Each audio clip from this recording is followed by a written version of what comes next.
Bismillahirrahmanirrahim. Assalamualaikum warahmatullahi wabarakatuh.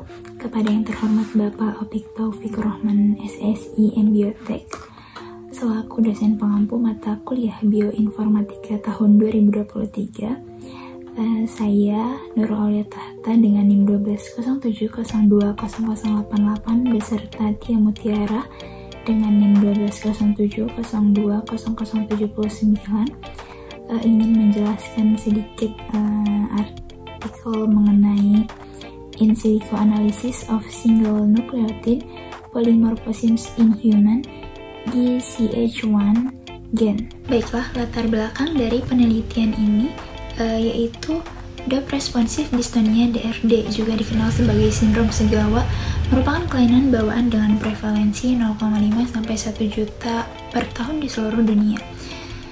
Kasus DRD yang paling banyak dilaporkan yaitu berada di Jepang dan Asia Selatan. Gangguan ini biasanya muncul pada masa kanak-kanak dengan distonia ekstremitas bawah yang berkembang menjadi umum kecuali diobati dan menjadi terkait dengan Parkinsonisme. Gejala awalnya menunjukkan variasi diurnal dengan perbaikan setelah tidur atau istirahat dan respon yang dramatis dan persisten terhadap dosis terapeutik levodopa yang rendah.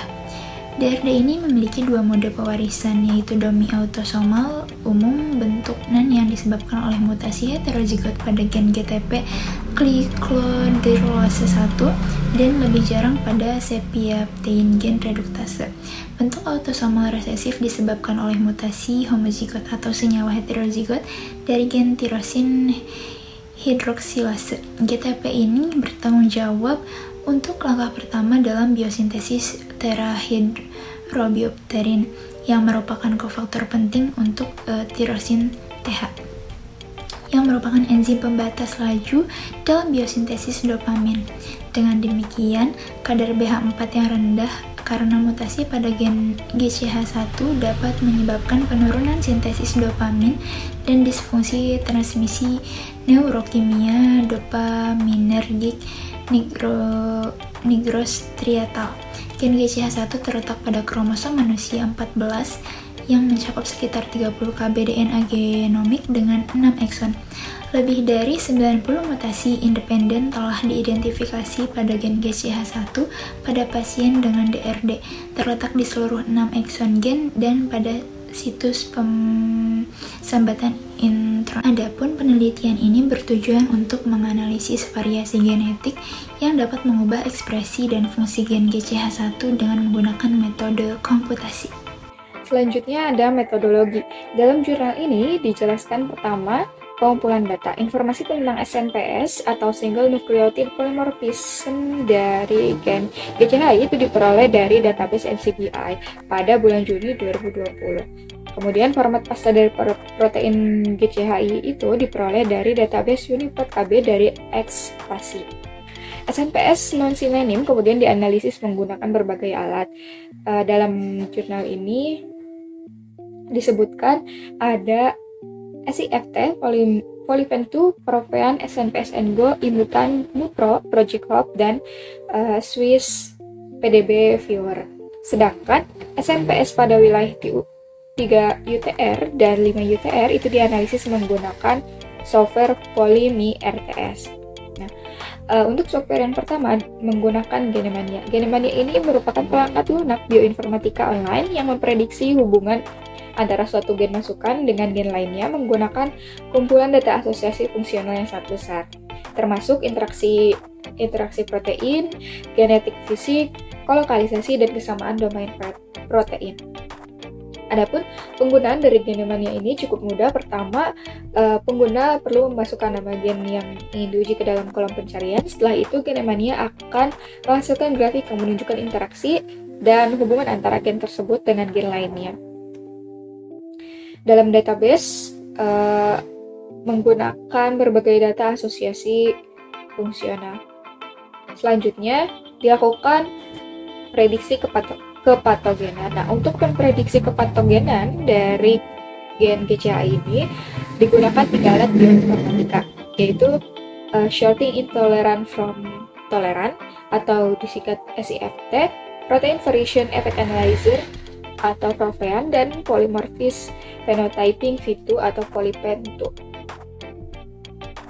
Selain itu, digunakan SNPS-NGO untuk memprediksi hubungan antara penyakit dan NS-SNPS. Selanjutnya, untuk memprediksi kepatogenan atau seberapa bahayanya dari gen GCHI NS-SNP ini, digunakan yang pertama atau software SIFT. Nah, software ini mencari urutan protein homolog yang mirip dengan sekuens protein yang sedang diteliti dan kemudian melakukan analisis probabilitas penggantian asam amino pada setiap posisi. Jika probabilitas penggantian asam amino kurang dari batas toleransinya, yaitu 0,05, maka disebutkan penggantian tersebut dianggap merusak atau tidak dapat ditoleransi. SIFT ini dapat membantu peneliti dalam mengevaluasi dampak perubahan dari protein dan memahami bagaimana mutasi tersebut dapat mempengaruhi fungsi protein. Selanjutnya ada Proveen. Nah, Proveen ini digunakan untuk memprediksi dampak substitusi asam amino pada fungsi biologis protein. Analisis ini memprediksi apakah suatu SNPS dapat merusak atau dapat ditoleransi berdasarkan sistem skor. Jika skornya sama atau lebih besar dari 2,5, maka SNPS tersebut dianggap merusak. Sedangkan jika skornya di bawah 2,5, maka SNPS tersebut skornya atau dianggap netral atau dapat ditoleransi. Proveen ini dapat membantu peneliti untuk memahami dampak perubahan pada protein dan menilai apakah perubahan tersebut berdampak pada fungsi protein atau tidak. Selanjutnya ada PolyPen2. PolyPen2 ini adalah sebuah alat bioinformatika yang dapat digunakan untuk memprediksi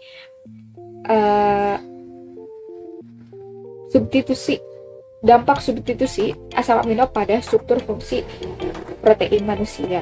Penggunaan PolyPen2 ini melibatkan input atau masukan informasi variasi ke dalam program dan menerima output dalam bentuk skor. Skor tersebut dapat diklasifikasikan sebagai probably damaging atau dampak besar. Yang kedua, possibly damaging, dan yang ketiga, potentially damaging.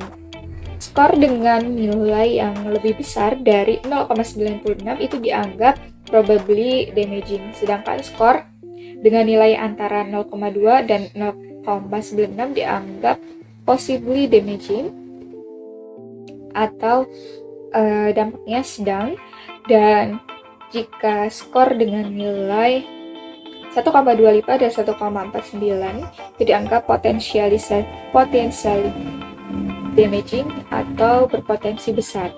Dengan skor dengan nilai kurang dari 0,2 dianggap benign atau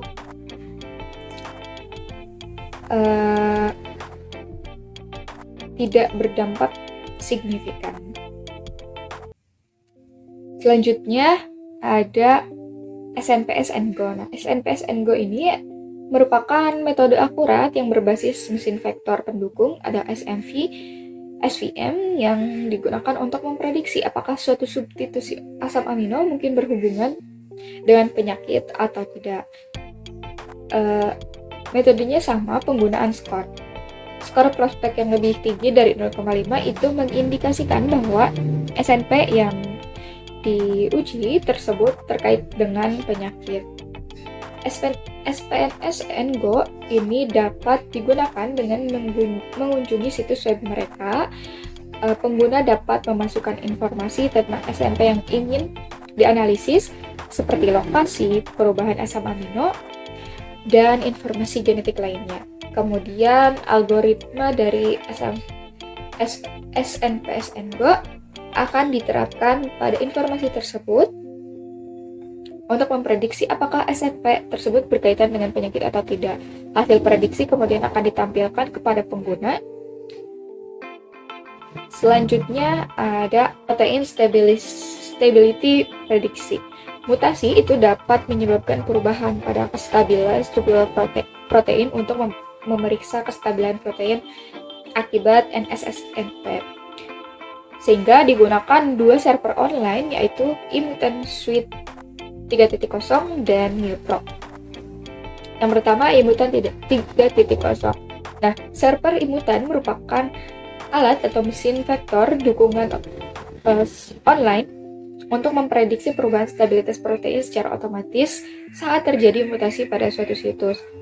eMutant memprediksi perubahan energi bebas dengan mengurangi perubahan energi bebas dari protein mutan dengan perubahan energi bebas dari protein tipe wild atau liar atau asli.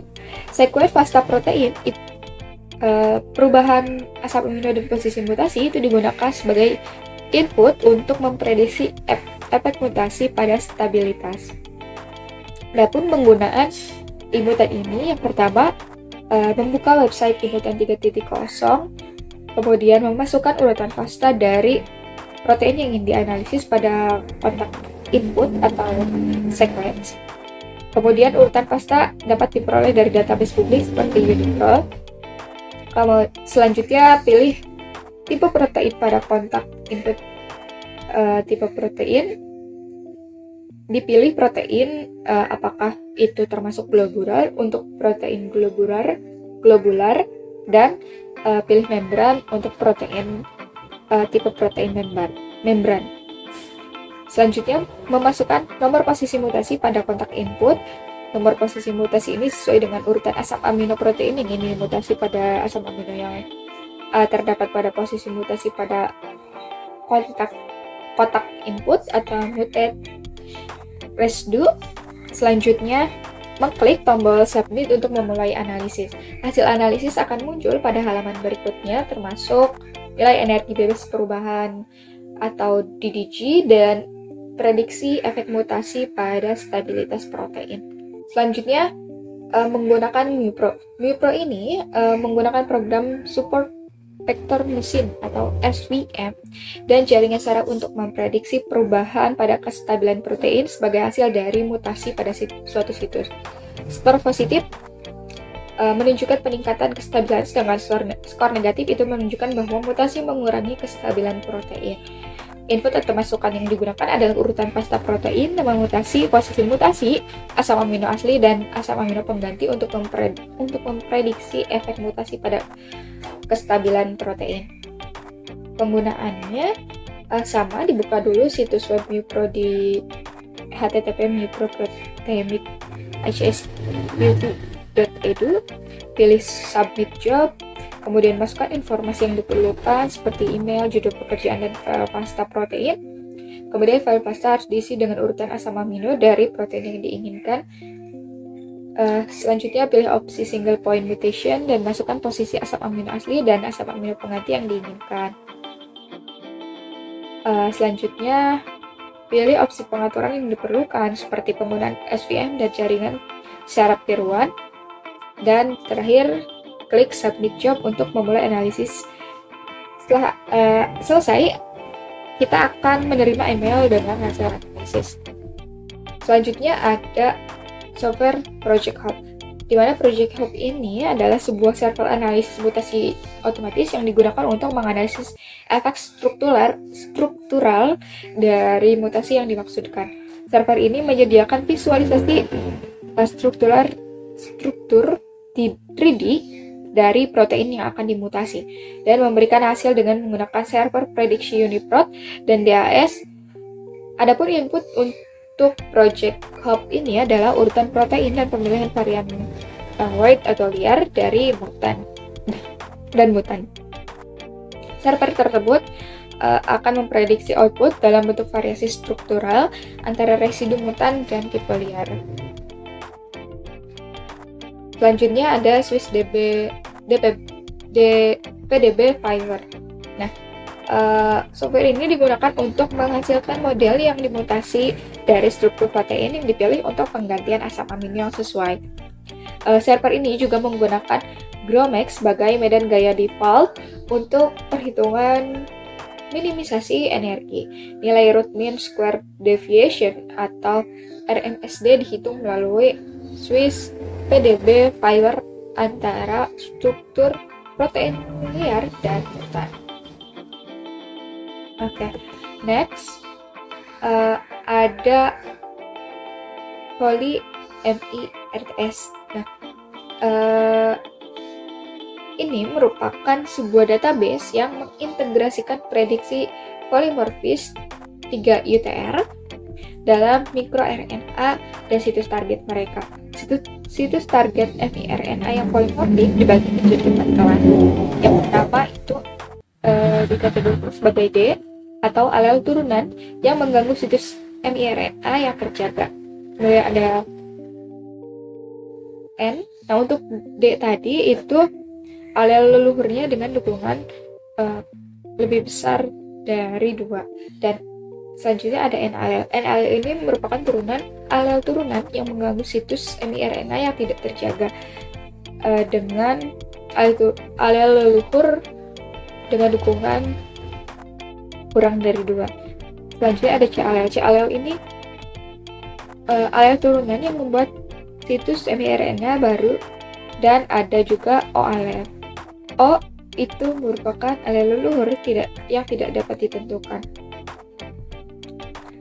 Adapun cara penggunaan PolyMIRTS ini dengan cara membuka situs PolyMIRTS, kemudian pilih opsi SNP Search pada menu navigasi atas, kemudian masukkan SNP ID atau kisaran koordinat genomik SNP pada kotak input yang tersedia. Kemudian pilih spesies itu sebagai hewan atau manusia. Kemudian yang terakhir klik tombol submit untuk melakukan pencarian. Selanjutnya akan ditampilkan hasil pencarian berupa informasi tentang SNP termasuk kelas SNP berdasarkan dampaknya pada situs target miRNA. Selanjutnya dalam penelitian ini SNP function prediction menggunakan SNP Pinfo yang merupakan sebuah server web yang membantu dalam memilih SNP untuk penelitian asosiasi genetik dan alat komposit untuk memprediksi fungsi SNP yang memeriksa apakah varian SNP dapat mengubah regulasi transkripsional dengan mempengaruhi aktivitas situs pengikatan faktor transkripsi atau mengubah pola splicing atau efisiensi dengan mengganggu situs splicing. Pengurus splicing axonic atau menghambat. Sebuah SNP yang terletak dalam wilayah 5 UTR akan dikirim ke spread. Kemudian outputnya adalah daftar SNP dengan kemungkinan efek yang fungsional.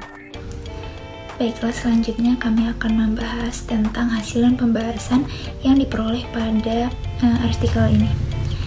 Data yang pertama yaitu hasil pengambilan data. Pengambilan SNP gen GCH1 menunjukkan adanya 14.943 SNP pada Homo sapiens, 178 adalah SNP non-sinonim, 104 adalah SSNP sinonim, 451 berada di 3 YUTR, 63 berada di 5 YUTR, 13.585 berada di intron wilayah, dan 562 adalah SNP aktif manusia lainnya. SNP pengodaan non-sinonim 3 YUTR dan 5 YUTR SNP dipilih untuk penelitian ini. Kemudian data yang kedua yaitu prediksi NSSNP yang merugikan menggunakan SIF dan Profian atau pendekatan berbasis urutan sebanyak 178 NSSNP dikirimkan sebagai batch ke server SIF dan Profian. 9 NSSNP diprediksi merusak menggunakan SIF dan Profian. Kemudian data yang ketiga yaitu SNP rusak yang diprediksi oleh server Polypen 2, 9 NSSNP yang diprediksi sebelumnya menjadi sasaran analisis fungsional menggunakan Polypen 2. Ke-9 substitusi asam amino dinilai mungkin merusak skor lebih dari 0,96. Selanjutnya itu data yang keempat, yaitu prediksi mutasi terkait penyakit oleh SNPS dan Go. Alat SNPS dan Go memprediksi hasil dari 2 perangkat lunak. Dari 9 NSNP yang diprediksi merusak oleh perangkat lunak Swift, Proven, dan Polypen 2. 7 diprediksi terkait penyakit menggunakan SNPS dan GO dan PHD.